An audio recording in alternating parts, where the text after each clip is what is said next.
যে স্বামী ঘরে শুইলে হাতে হাতে মাথায় হাত দিয়া গায়ে, আরে তুমি কত কষ্ট করে আইসাও, তুমি এত কষ্ট করে কামাই করে খিলাও, তুমি তো সোনার মানুষ, তুমি তো আবার আল্লাহওয়ালা মানুষ, এই কথা বলবে, সারা রাত ঘুমাবে, সকালবেলা ফজর নামাজের আজান দিলে বউ নামাজ পড়বে, স্বামী নামাজ পড়বে, এই দুইজনের রাইতে ঘুমানোর সওয়াব, 16 বছরের যুবক সারা রাত মসজিদে দাঁড়ায় নামাজ পড়লে যেই সব, এই সব আল্লাহ তাআলা আমল নামায় দেবে।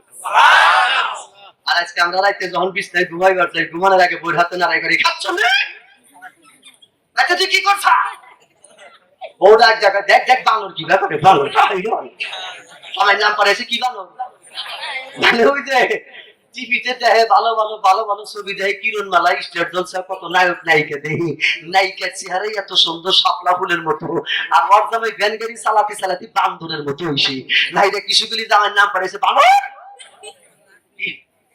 এরকম জায়গা দুই একজনের আছে না ভাই, কতক্ষণ নাকি আসো না, মা বলে না যারা আছেন স্বামীকে ভালোবাসবেন, রাসূল বলছেন নারী জাতির ভিতরে 3টা গুণ আছে, জোরে বল কয়টা? এক নাম্বার গুণ, নারী জাতি কোনোদিন গোপন কথা ভিতরে রাখতে আছে না, মা বলে আছে কি, ওরে বাবা।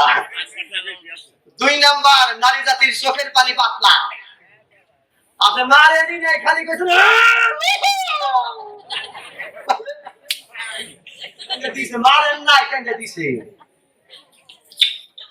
3 নাম্বার, নারী জাতির ভিতরে দয়া বেশি, মায়া বেশি, যদি একটু নরম কথা শুনে হ ভাই হ ভাই হ, এখন ঠিক লাগে ঠিক, নরম করে কোন রকম কবার পারলে, একজন বউ মারছে তো রাগ করে মারছে, কোনে রাখছে কি বাংছে, দাঁত বাংছে না লাগ বাংছে, দেহের বিষয়ে রাগ উঠছে মারছে, চোখ টোক ফুলে গেছে, মাথায় কাপড় বাইন্দা ডাক দিয়ে কত বাপ এখানে তোর কখন সাপ নাপতে গেলাম বাপের বাড়ি গেলাম, কানতে কানতে তো বাপের বাড়ি যাই নাই, চাচা শ্বশুরের কাছে গেছে, চাচা শ্বশুরের কাছে যা ডাক দিয়ে কয় আব্বা আপনি বাইসতে দেন আমাকে নাক পাতাইলাম, এটা চোখ ফাটা দিছে, কারণ চাচা শ্বশুর ডাক দিয়ে কি করবা, আরাম দাদা তুলা রাইসা চার 5টা পোলা বানের চোখে কইরা খাও গা, তোমার পায়ে ধরে কই, বউটা বুঝে শুনে কয় চাচা শ্বশুর যখন কইলো পোলা বানেরও মায়া লাগে, যাওয়ার ভাত খান, রাগ করে গুইসাবের মতো বুইলে একটা বাড়িতে কাজ যত আসলে সব কমপ্লিট করিয়া আসরের নামাজের আগে ভাত টাত পাকায়া মুসুরি টানাইয়া, শীতের দিন কাজ কমপ্লিট, ভাত টেবিলের উপর রাইখা পানি আইনা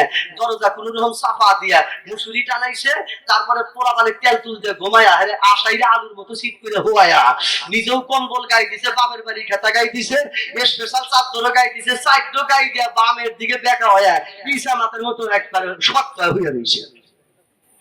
বাড়িওয়ালা যুবক বিকেল বেলা বাড়িতে আসে, ধীরে ধীরে বউ তো আসে না গেছে, আসে না গেছে, যে রাগ করলো কপালে সাত নাড়তে দিছে, কপালে না দেয়, ও যদি থাকলো তাও আমার কপাল বললো, মারছি তো মারছি, বউ সারা দুনিয়া আমার কেউ আছে, এখন যে বাপটাই দেবে মানুষকে কেউ দেবো, বাপি কি আর আমার সংসার করবো, মানে বাপ পাইছে মনে মনে, আর সিগারেট যেমন ধরে আরে টানার কারবার নাই, খালি ফুকাস মারতেছে দান্দা, মারার পরেও বইয়ের প্রতি দরদ আসো না, এর কথা কম লাগে, দরদ আসলো নাই, আস্তে করে বাড়িতে আসছে, এসে দেখে বাইরে বাতি নাই, বৌবান গেছে রে, মনে খুব দুঃখ, বৌবান গেছে, দরজার কাছে এসে দেখে দরজা আস্তে করে চাপা দিন না, কেন চাপা দিন না, ধাক্কা দিছে, দেবো বাবা না, টেবিলে ভাত টাতে কেন বউ কোনে গেল, আস্তে করে মুসুরি কানিতে যাও দেখে বাবা মনে হয় অর্ধেক মরা, মুসুরি কানিতে উকি দিয়া দেহে নাক দিয়ে নিহাস করতেছে না, মুখ দিয়ে সমানে ফাত ফাত করতেছে, মানে মেশিন গরম হয়ে গেছে, আস্তে করে ভাত খাইছে, পানি খাইছে, সবকিছু খায় কমপ্লিট করে এবার তসকের তলে লেপের তলে পাউডার ঢুকা দিয়ে মনে মনে ডাক দিয়ে আল্লাহ যাক, বউ আমার বুদ্ধি আছে রে আল্লাহ, এ যে যায় নাই, আমি যে কত বাঁচা পাচ্ছি, ফাঁসের দড়ির থেকে আমি পাচ্ছি, আল্লাহ তুমি মাফ করো, আর জীবনে বই মারবো না, এত সুন্দর বই আমার, এই যে মারা মারছি, তারপরে কত সুন্দর তরকারি, আলু ভর্তা, ডাল, এরপরে পটল বাচ্চে, তারপরে পানি আনছে, আমার কোনো খাবারে ডিস্টার্ব করে নাই, বাড়ি কি সুন্দর পরিষ্কার, গরুটা উঠাইছে, নিশ্চয় বই তো আমার, আসলে আমি মারি বুঝি না, আল্লাহ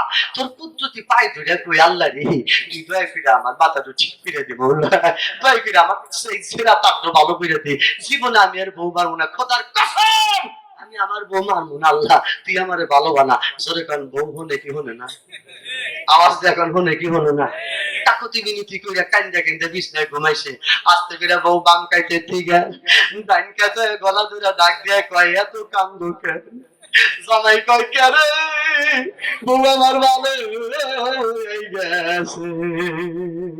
বন্ধুরে আমার রাসূল কারীম সাল্লাল্লাহু আলাইহি ওয়াসাল্লাম বলেন, তোমার যদি সাধ্য থাকে, ক্ষমতা থাকে, ইনকাম যদি থাকে, তোমার বউ যদি কিছু চায় তুমি দিও। তুমি বাড়িতে, তুমি বাজারে যা খাইবা তা ভোর নিগে একটু নিয়ে যাইও। তুমি রাস্তাঘাটে যা খাইবে তোমার বিবির জন্য পকেটে ফালাইও, পকেটে ফালা নিয়ে যাইও। তুমি বিবিরে খাওয়াইও, তোমার বিবি তোমারে ভালোবাসবে। তুমি মহিলা যাওয়ার পর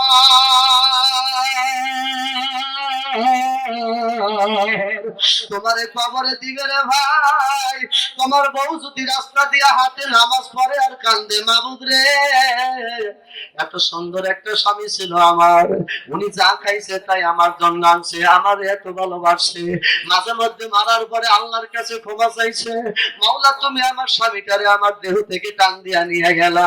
এই বলে বউ যদি একটা করে কান্দে আর নামাজ পড়ে রে, ও ডিজিটাল ভাই রে, তুই মারার পরে আল্লাহর জান্নাতে চলে যাবি। এইবার আমার দিয়ে এখন মোর সাথে ভালো ব্যবহার করা দরকার আছে না নাই?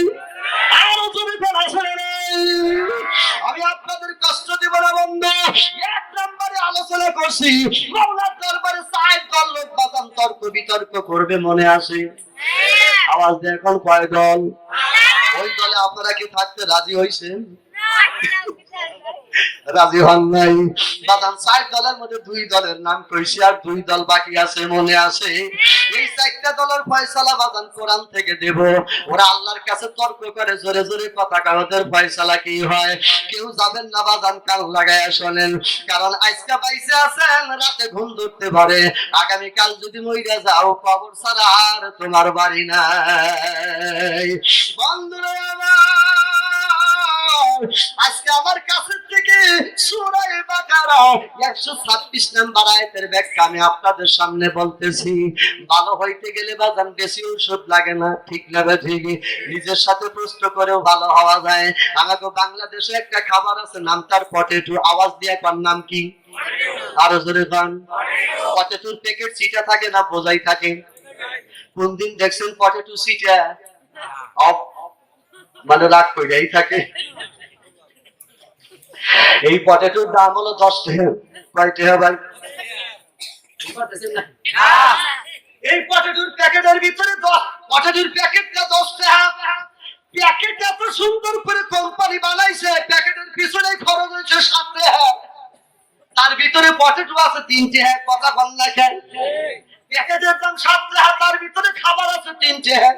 কিন্তু খাবারটা এত সুন্দর করে মজবুত করছি, সারা বাংলাদেশ যদি বৃষ্টি হয়, হযরত নূহ আলাইহিস সালামের মতো মহাপ্লাবন হয়, যদি পাহাড় ডুবে যায়, পটেটোর প্যাকেট ডুববো না। পটেটোর প্যাকেট ডুববো।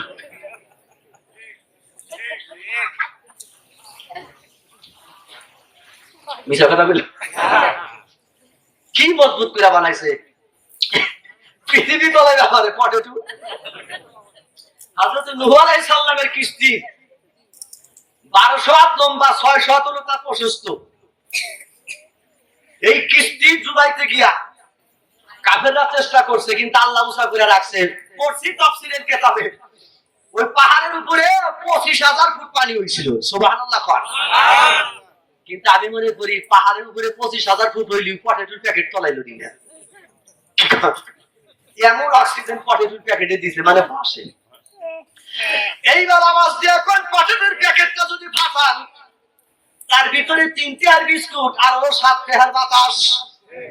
কয়টার বাতাস? 7 টাকার বাতাস। এই 7 টাকার বাতাস দিয়ে পটেটোর প্যাকেটটা তো শক্ত করে রাখছে বন্ধু। এই পটেটোর প্যাকেটটা যদি বাংলাদেশের উত্তর মাথায় উহুর আসামে যায়, আসামে দেয় যদি সাইরা দেন, পটেটোর প্যাকেটটা বাঁচতে বাঁচতে বাঁচতে বাঁচতে বঙ্গোপসাগরে যাবে। খোদার কসম, পটেটোর প্যাকেটে 1 ফোঁটা পানিও ধরবো না। কথা বল না কেন? 10 টাকার মামলা, এত সুন্দর মজবুত, 1 ফোঁটা পানিও ঢুকবে না। আজকে যদি তোমরা কও হুজুর নামাজ পড়বো, অন্যায় কাজ করবো না, রাইতে শুয়ে মোবাইলে সূরা ইয়াসিনটা শুনবো, তোর ঈমানটা এত মজবুত হবে, মরার পরে মাটির কবরে নিয়ে তোরে রাখবে আল্লাহ, কিয়ামতের সিংহায় ফুৎকার লাগায় দিবে, পটেটোর প্যাকেটের মতো তোর কাফনে মাটিও ধরবে না। ঠিক কিনা বন্ধুরা আমার? এইবার চার দল বাদল আল্লাহর সাথে তর্ক করবে। আমি আপনাদের সামনে কথা বলতেছিলাম।